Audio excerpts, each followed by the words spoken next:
Olá, querido ouvinte, seja bem-vindo a mais um Cristianismo Sem Cortes. Hoje nós vamos tratar do texto que se encontra lá em Marcos capítulo 5 e hoje é o texto completo do capítulo. Então, escute com bastante fé, com bastante atenção. E nós vamos lendo os versículos conforme nós vamos explicando o texto, por ser o capítulo todo. Para aqueles que não se lembram, o Cristianismo Sem Cortes trata a respeito do ensinamento dentro do livro de Marcos e dentro do livro de Filipenses, dos quais nós estamos tratando capítulo por capítulo. E os primeiros capítulos do livro de Marcos, eles são um conjunto com os chamados 5 solas, né? Sola Escritura, Solus Christus, Sola Gratia, Sola Fide, Sola Deo Glória. Então somente a Escritura é a palavra de Deus, ela não só contém, ela é a palavra de Deus. Ela é a palavra de Deus para todo mundo, inclusive para quem não acredita, ela continua sendo a palavra de Deus. Ela é válida, ela se aplica a todos nós. Somente Cristo é que somente a salvação ocorre em Jesus Cristo e não há nenhuma outra forma do ser humano ser salvo, a não ser em Cristo Jesus. Sola Fide, que é somente a fé, somente pela fé que nós somos salvos. Sola Gratia, isso é um ato de graça de Deus, a humanidade não merece ser salva, mas era salva pelo ato de graça de Deus, e isso é feito para a glória de Deus. E nós estamos então no Sola Fide, somente a fé. Nós somos salvos somente pela fé em Jesus Cristo. E Marcos capítulo 5 vai trazer 3 ensinamentos sobre como a fé vai acabar demonstrando para nós quem Cristo é. Então a gente vai perceber que a fé, somente a fé mostra que Jesus tem poder sobre os espíritos, somente a fé vai mostrar para nós que Jesus tem poder sobre as enfermidades e somente a fé vai mostrar para nós que Jesus tem poder sobre a morte. É os 3 ensinamentos que a gente vai encontrar nesse capítulo. Acompanhe a leitura do texto, Marcos capítulo 5, a partir do verso 1. Entremente chegaram a outra mar, a terra dos Gerazenos. Ao desembarcar, logo veio dos sepulcros ao seu encontro um homem possesso de espírito imundo, o qual vivia nos sepulcros e nem mesmo com cadeias alguém podia prendê-lo, porque tendo sido muitas vezes preso com grilhões e cadeias, as cadeias foram quebradas por ele e os grilhões despedaçados. Ninguém podia subjugá-lo. Andava sempre de noite e de dia, clamando entre os sepulcros e pelos montes, ferindo-se com pedras. Quando de longe viu Jesus, correu e o adorou, exclamando em alta voz: Que tenho contigo, Jesus, Filho do Deus Altíssimo? Conjuro-te por Deus que não me atormentes. Porque Jesus lhe dissera: Espírito imundo, sai desse homem. E perguntou-lhe: Qual o teu nome? Respondeu ele: Legião é o meu nome, porque somos muitos. E rogou-lhe encarecidamente que não os mandasse para fora do país. Ora, passava ali pelo monte uma grande manada de porcos, e os espíritos imundos rogaram a Jesus, dizendo: Manda-nos para os porcos, para que entremos nele. Jesus o permitiu, então, saindo os espíritos imundos, entraram nos porcos. E a manada, que era cerca de 2.000, precipitou-se despenhadeiro abaixo para dentro do mar, onde se afogaram. Os porqueiros fugiram e anunciaram na cidade e pelos campos. Então saíram o povo para ver o que sucedera. Aqui nesses primeiros versículos a gente vê como Cristo tem poder sobre os espíritos imundos. Lembra o texto lá de Colossenses capítulo 1? Colossenses capítulo 1 fala que tudo foi dado, foi feito por meio de Cristo, para Cristo, e com função de glorificar o próprio Cristo. É exatamente isso aqui, ó. O texto de Marcos capítulo 5 vai mostrar para nós um Gerazeno que ele tinha uma série de demônios dentro de si. E então o Jesus Cristo vem e acaba por mandar esses demônios embora. Mas a grande questão aqui do texto, que eu acho interessante, é que, olha só, o verso número 6 de Marcos 5, fala que quando o endemoniado viu Jesus de longe, correu e o adorou. E aí os demônios falam, que tenho eu contigo, Jesus, filho do Deus. Os demônios já reconhecem que Jesus era filho de Deus aqui. Os demônios adoram Jesus aqui. E falam, deixa a gente ficar aqui, não me atormenta e tal. E Jesus então fala assim, vai embora daí, sai daí, vai. E aí os demônios falam, então deixa a gente ir para os porcos. A gente percebe que quando os demônios perguntam isso aqui, a legião pergunta, será que você não pode mandar a gente para os porcos? É exatamente para demonstrar a autoridade que Cristo tem sobre todas as coisas. É para falar assim, só Cristo pode permitir que o demônio continue, que ele saia ou que ele vá para os porcos. O demônio não tem força por si só, ele é subjugado. O que a gente tem que entender na nossa teologia é que não é que Deus e Satanás estão no mesmo pé de igualdade em poder, força e coisas do gênero. Não. Até porque isso é logicamente incompatível. Nós não podemos ter dois seres de poder infinito, porque as infinidades dos seus poderes acabam de limitar o poder do outro. Então não faz lógica ter isso aqui. Mas a gente tem Deus como o ser supremo com poder infinito. Então a gente tem os seres criados. Se você bem lembra, Satanás era um anjo que foi criado e os demônios são anjos caídos. Então são seres inferiores a Deus. Então quando você fala assim, e quem vai vencer a batalha do Apocalipse? Já foi vencida por Deus, porque o poder de Deus ele é muito maior do que o poder de Satanás. E o poder de Satanás é dado a Satanás, quando a gente vê lá em Apocalipse. Foi dado o poder para ele fazer isso e aquilo outro. Então o Satanás ele funciona como um instrumento de Deus na terra, certo? Deus tem todo o poder sobre ele. A gente vê isso lá no livro de Jó. No livro de Jó a gente vê Satanás pedindo permissão a Deus para poder tocar na vida de Jó. E Deus fala assim, você pode fazer o que você quiser, você só não tira a vida dele.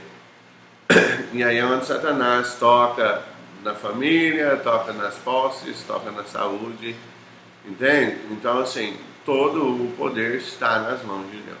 Aqui é da mesma forma. A gente vê que os espíritos perguntam a Deus, a Jesus aqui, e falam assim, será que nós não podemos ir para os porcos? E Jesus fala assim, não, para os porcos vocês podem ir. E aí eles vão para os porcos caem no desfiladeiro, e aí o verso 15 continua, falando assim, então esse povo indo ter com Jesus, viram um endemoniado, que tivera a legião, assentado, vestido, em perfeito juízo, e temeram. Os que haviam presenciado os fatos contaram-lhes o que aconteceram ao endemoniado e aos porcos. E entrar aqui, olha que coisa estranha. Ele fala assim, entraram a rogar-lhe que se retirasse da terra deles. Ao entrar Jesus no barco, suplicava-lhe o que fora endemoniado que o deixasse estar com ele. Jesus, porém, não lhe permitiu, mas ordenou, vai para a tua casa, para os teus, e anuncia tudo que o Senhor te fez e como teve compaixão de ti. Então ele foi e começou a proclamar em Decápolis tudo que Jesus lhe fizera, e a todos se admiraram. Olha só que coisa interessante, Jesus cura um cara que estava totalmente perdido, expulsa o demônio dele, e as pessoas estão mais preocupadas com os porcos. As pessoas estão mais preocupadas com as coisas do que com outras pessoas. A gente costuma inverter os nossos princípios, a gente costuma inverter as coisas que são importantes para nós. Nós damos muito mais valores às coisas do que às pessoas. Você vê isso quando você bate um carro. Geralmente quando você bate um carro no trânsito, a primeira coisa que você faz não é saber se a outra pessoa do carro está bem. A primeira coisa que você faz é descer e olhar para o seu carro e falar assim, nossa. Aí depois você vai, como é que você vai pagar isso? Você não... Desculpa. Você não quer nem saber se a outra pessoa está boa. Você quer saber como é que seu carro vai ser consertado. E aqui é da mesma forma. A gente percebe no texto de Marcos 5 que as pessoas estão muito mais preocupadas com os porcos que foram perdidos, com o prejuízo financeiro, do que com aquele que era endemoniado e foi curado e está lá de maneira milagrosa e pronto, e lúcido e são. E eles não se alegram por aquele que foi curado, mas eles ficam tristes por causa dos porcos que foram perdidos. A gente tira daí um outro ensinamento, que é para mostrar para nós que o que vale a pena mesmo não são os bens materiais, mas são as pessoas. Então, o primeiro ensinamento aí, que vai até o verso número 20, vai mostrar que é somente a fé mostra que Jesus tem poder sobre os espíritos. O segundo ensinamento é agora, do verso 21 até o 34, que vai mostrar para nós que somente a fé mostra que Jesus tem poder sobre as enfermidades. Tendo Jesus voltado no barco para o outro lado, afluiu para ele grande multidão e ele estava junto do mar. Eis que se chegou a ele um dos principais da sinagoga, chamado Jairo, e vendo-o prostrou-se aos seus pés. Mas insistentemente ele suplicou: minha filhinha está à morte. Vem, põe a mão sobre ela para que seja salva e viverá. E Jesus foi com ele, e grande multidão seguia comprimindo. Aconteceu que certa mulher, que havia 12 anos, vinha sofrendo de uma hemorragia, e muito padecera na mão de vários médicos, tendo despendido tudo quanto possuía, sem contudo nada aproveitar antes. Pelo contrário, indo a pior, tendo ouvido a fama de Jesus, vindo por trás dele, por entre a multidão, tocou-lhe a veste, porque dizia: se apenas lhe tocar as vestes, ficarei curada. E logo se lhe estancou a hemorragia e sentiu no corpo estar curado do seu flagelo. Jesus, reconhecendo imediatamente que dele saía poder, virando-se no meio da multidão, perguntou: quem me tocou nas vestes? Responderam-lhe os discípulos: vês que a multidão te aperta e dizes: quem me tocou? Ele, porém, olhava ao redor para ver quem fizera isto. Então a mulher, atemorizada e tremendo, cônscia do que nela se operara, veio e prostrou-se diante dele e declarou toda a verdade. E ele disse: filha, a tua fé te salvou. Solafite, vai-te em paz e fica livre do teu mal. Aqui a gente tem o segundo aspecto sobre como a fé mostra que Jesus tem poder sobre as enfermidades. Jesus é o Filho de Deus, Jesus é o servo sofredor, mas Jesus é aquele que tem poder sobre todas as coisas. Ele tem poder sobre os espíritos, então ele expulsa os demônios do Gerazeno e manda esses demônios para os corpos. Aqui ele atravessa do barco para o outro lado, e aqui a gente tem, chegando nele, Jairo, das sinagogas, falando assim: minha filha está doente, vamos lá para que você possa impor as mãos e curar. Jesus fala: vamos. Só que o texto fala que ele vai caminhando rumo à filha de Jairo. E no caminho surge uma mulher que tinha gastado todo o seu dinheiro e tudo que tinha, mas nunca tinha sido curada de uma hemorragia que sofria já há 12 anos. E pela audição ela acabou escutando que Jesus estava por ali. E pela fé ela falava no seu coração: se eu só tocar as vestes, eu serei curado. E quando ela toca as vestes de Cristo, ela fica curada. E Cristo fala: a tua fé te salvou. Vai-te em paz e fica livre do teu mal. Ocorre um milagre pela fé dessa mulher aqui. A fé dessa mulher é o que leva ela a ir atrás de Cristo no meio da multidão, mesmo sofrendo ainda da hemorragia, para, como diz, tentar a última chance, a esperança. E a esperança nossa é em Cristo Jesus. A esperança dessa mulher era em Cristo Jesus. E por ela colocar a esperança em Cristo Jesus é que ela é curada.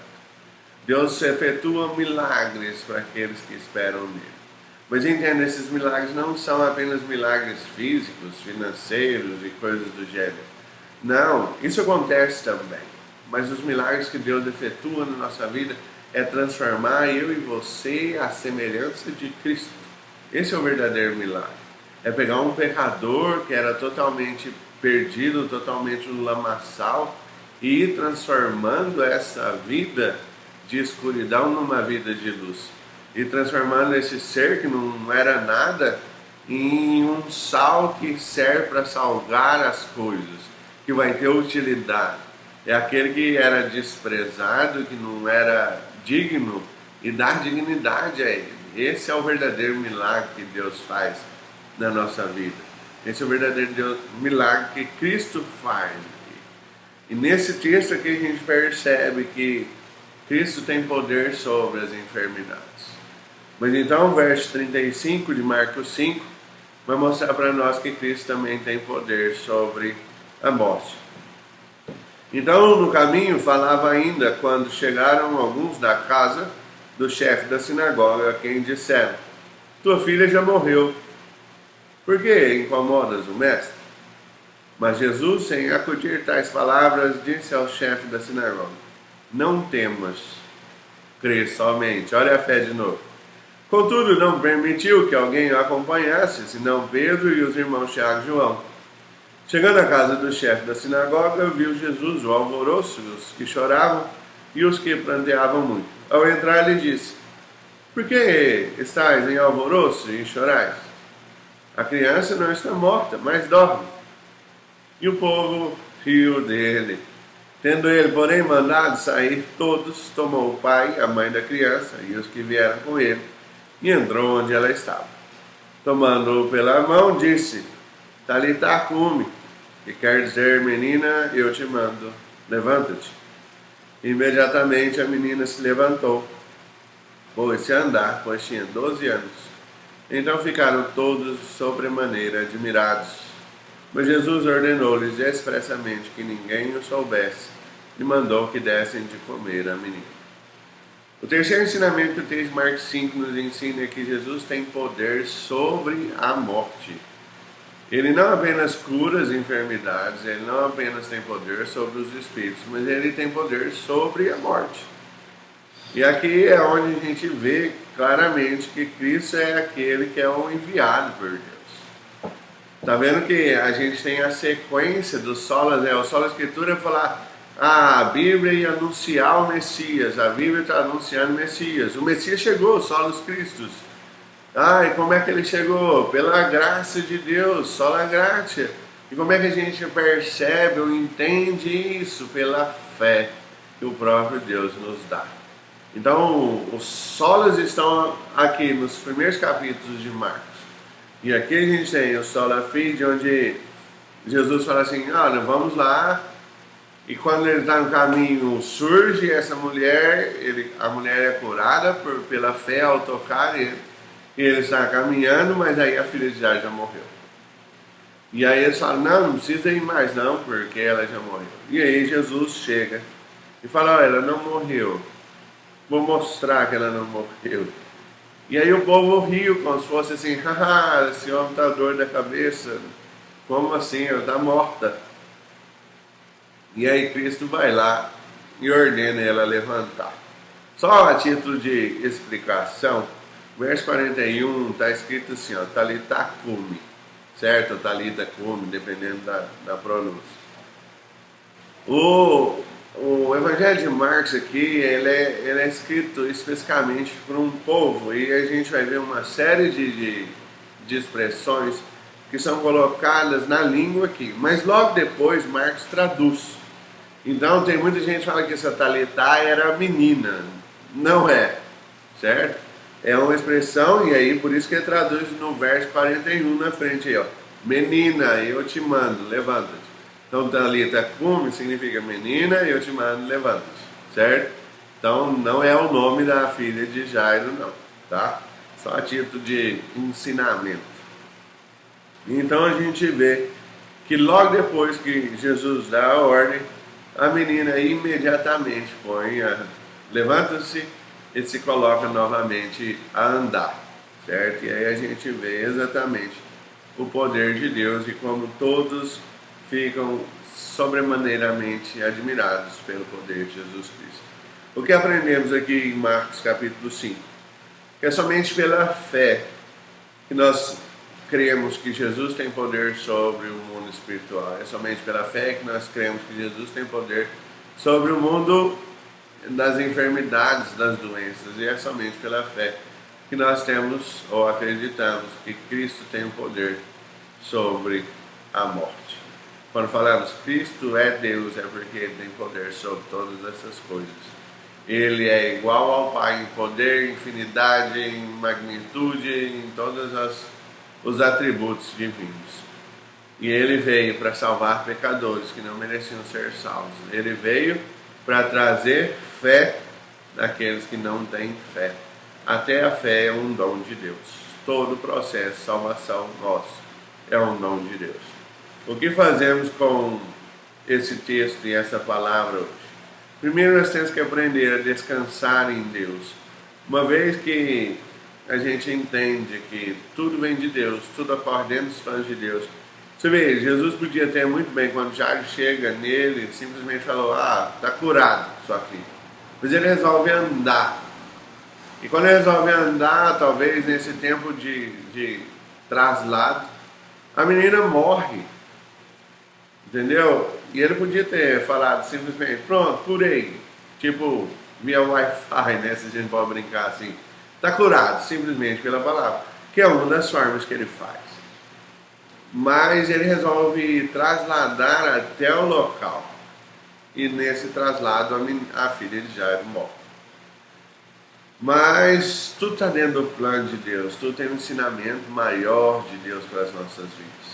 O que nós temos que aprender é descansar nossas vidas em Deus.